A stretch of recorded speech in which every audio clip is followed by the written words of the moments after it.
América saben que su fuerza interna está en la unión y que su fuerza continental está también en la unión.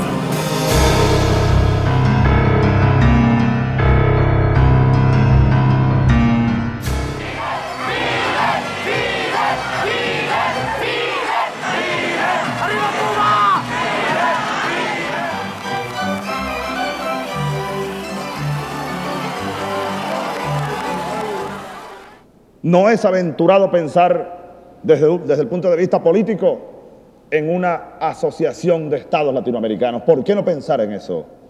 Que fue el sueño original de nuestros libertadores. ¿Por qué seguir fragmentados? Hasta allí, en el área política, llega la pretensión de ese proyecto que no es nuestro ni es original. Tiene 200 años al menos. Las ideas que ellos representan es la revolución de esta época. Y si aquí hablamos de la cubanía, con motivo de la presencia de Hugo Chávez, podemos hablar de la latinoamericanía. Esas son las ideas de esta época. Ese es el antiimperialismo de esta época. Y eso nos hace sentir la necesidad de Bolívar y Martí, más que nunca. ¡Vivan las ideas de Bolívar! ¡Vivan! ¡Vivan las ideas de Martí!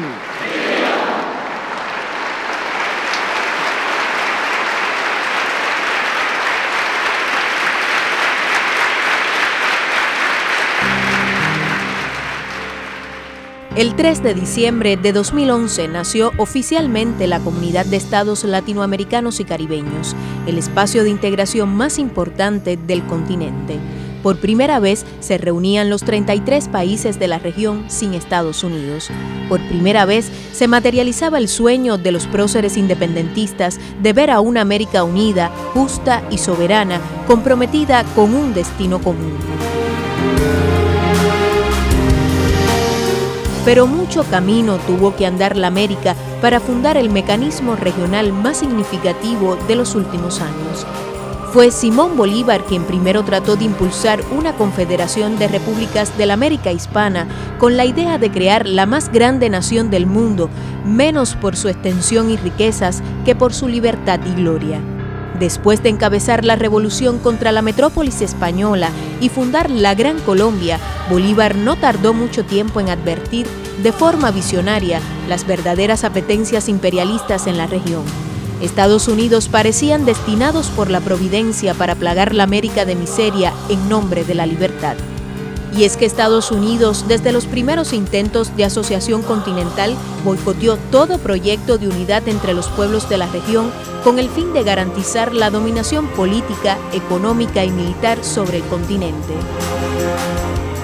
Años después, José Martí, el apóstol de Cuba, seguidor del pensamiento bolivariano, escribía el ensayo Nuestra América con un profundo antiimperialismo. Yo vengo de todas partes. El líder de la revolución cubana, Fidel Castro, continuador del ideario martiano y bolivariano, comprendió tempranamente la necesidad de crear una alianza común de naciones que pudiera hacer frente al imperialismo y sus intereses expansionistas. En su programa político La historia me absolverá, el joven abogado que luego organizaría la última guerra de liberación en Cuba, convirtió el pensamiento de José Martí en guía de acción como defensor del legado latinoamericanista del siglo XIX.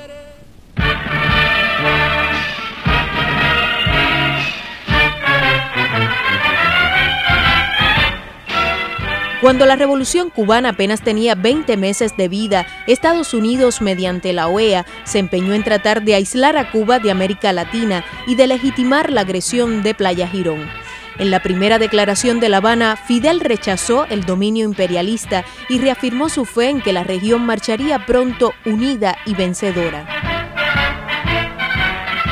Frente al hipócrita panamericanismo, que es solo predominio de los monopolios yanquis sobre los intereses de nuestros pueblos y manejo yanqui de gobiernos posternados ante Washington, la Asamblea del Pueblo de Cuba proclama el latinoamericanismo liberador que late en José Martí y en Benito Juárez. En enero de 1962, la reunión de cancilleres de la OEA en Punta del Este, Uruguay, oficializó la expulsión de la isla de este organismo, calificado por Raúl Roa, el canciller de la dignidad, como el Ministerio de Colonias Yanqui. Las agresiones arteras y cobardes de un imperio cuya derrota está señalada por la historia, impulsa a los cubanos a la definitiva realización de su destino histórico como protagonistas de la primera revolución socialista de América.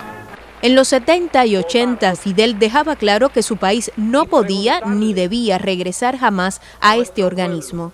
En cambio, Cuba estaría dispuesta a pertenecer a una organización regional que no tuviera su sede en Washington, sino en una capital latinoamericana.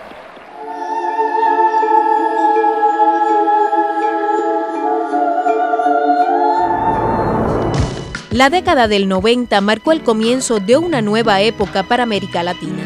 La caída de las dictaduras militares en el continente y el fracaso de la política norteamericana para aislar a Cuba de la región favoreció la participación de la mayor de las Antillas en las cumbres iberoamericanas.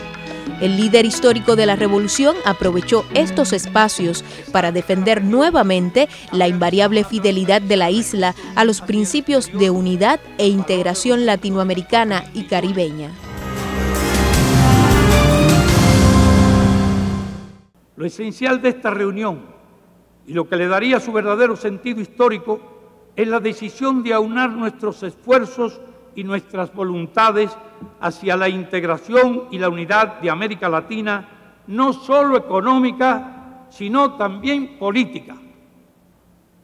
A esa América Latina integrada y unida, Cuba está dispuesta a pertenecer, a discutir con ella cualquier tema e incluso a derramar su sangre defendiendo lo que es hoy la primera trinchera de la independencia y soberanía de nuestros pueblos.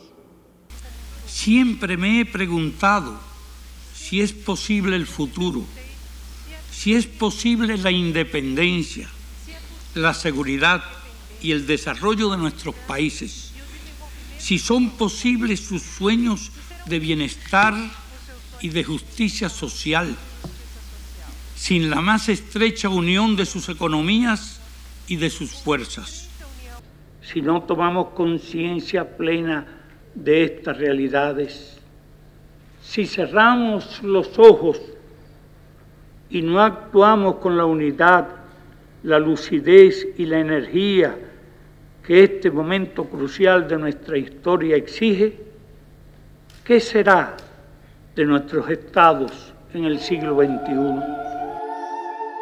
Para mantener el control en el continente que siempre consideró su traspatio, Estados Unidos convoca las Cumbres de las Américas, un nuevo mecanismo de influencia en la región que trata de revitalizar en los 90 a la ya desgastada OEA. En esta iniciativa norteamericana se excluye una vez más a Cuba. Pero en las cumbres celebradas de 1994 al 2012 ocurrieron hechos significativos que marcaron el viraje de los planes de Washington. Nulo 5.98%. Hugo Chávez Frías, 2.794.062 votos. La victoria en las urnas del presidente Hugo Chávez en 1998 y el triunfo posterior de figuras progresistas permitieron un nuevo camino para la integración. Se cumplía así la previsión de Fidel. El ALCA era un gran peligro de absorción, era un gran peligro de anexión. Jamás con tales conceptos podía haber habido integración latinoamericana, sino absorción. Hasta de nuestra cultura. Nos habían sembrado otra cultura, otros conceptos, y nada es tan valioso como la cultura. El presidente bolivariano Hugo Chávez se convirtió en el principal artífice de los procesos de integración en la región. continuador del ideario antiimperialista de Fidel, fundó en el 2004, junto a la Cuba revolucionaria, la Alianza Bolivariana para los Pueblos de Nuestra América, ALBA, en un momento en que Estados Unidos intentaba imponer los tratados de libre comercio a las naciones del continente. Construyendo, así como el que construye una casa, colocando bloque a bloque, concreto a concreto, la nueva patria, la integración. Por eso yo estoy muy feliz de estar aquí. Todo un edificio construido, el primero que lo vi. El ALBA se constituyó en un nuevo mecanismo de integración y concertación política que en sus principios rechaza la rivalidad o competencia económica al impulsar la complementariedad productiva, energética y comunicacional. Así que el ALBA se expande, abarca, como siempre decimos, un gran espacio geopolítico, es un gran espacio en construcción, el Caribe Oriental, Centroamérica, Suramérica. El ALBA en el 2007 pasa a ser Alianza Bolivariana con un código geopolítico de mayor peso, y yo diría que hasta ideológico. Queremos hacer nuestro aporte desde Bolivia, desde los movimientos sociales, aportar a esta gran unidad de Latinoamérica y del Caribe, una unidad por la vida, una unidad por la dignidad, una unidad por la identidad y sobre todo unidad para liberar a toda Latinoamérica. Los países del ALBA tenemos el privilegio de contar con un modesto esquema integrador construido sobre bases y principios de igualdad. Cuba ratifica la vocación solidaria que ha caracterizado sus lazos con los pueblos de América Latina y el Caribe. La derrota del ALCA en el 2005 representó una victoria para América Latina, en una etapa en que Estados Unidos pretendía imponer a la región el consenso de Washington, el neoliberalismo, y cuando Cuba se había quedado prácticamente sola después del derrumbe de la Unión Soviética. Nuestros pobres, nuestros excluidos, nuestros países, nuestra democracia ya no soportan más que sigamos hablando en voz baja. Es fundamental hablar con mucho respeto y en voz alta para construir un sistema que nos vuelva a contener a todos en un marco de igualdad y nos vuelva a devolver la esperanza y la posibilidad de construir, obviamente, un mundo distinto y una región que esté a la altura de las circunstancias que yo sé que los presidentes desean y quieren. Como Maradona, que disparaba desde la media cancha y sorprendía a todo el mundo, así vino Kirchner hoy. Fracasó el consenso de Washington. Qué gran verdad ha dicho, lo cual implica que hay que hacer otro consenso, el del sur.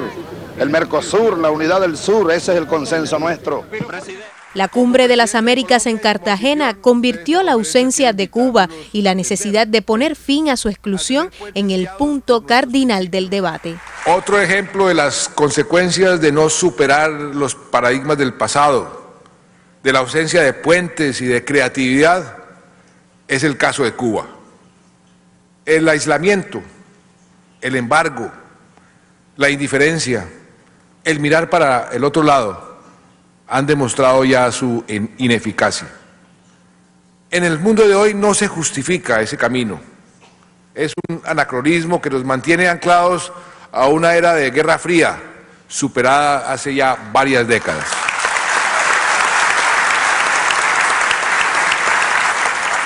Así como sería inaceptable otra cita hemisférica con un Haití postrado, también lo sería sin una Cuba presente. ¿Cómo se define país americano? De acuerdo a lo que conviene a las simpatías o antipatías de un país que se cree el dueño de nuestra América. No, entonces tienen que existir esa cumbre todos los países americanos. Y un tema central de esa cumbre, si no estamos perdiendo el tiempo, si no estamos siendo cómplices de lo que está pasando, debe ser el levantar el bloqueo a Cuba. Ya basta de este anacronismo criminal en el siglo XXI. Entonces, con esas dos condiciones, asistir a la Cumbre de las Américas. Yo pienso que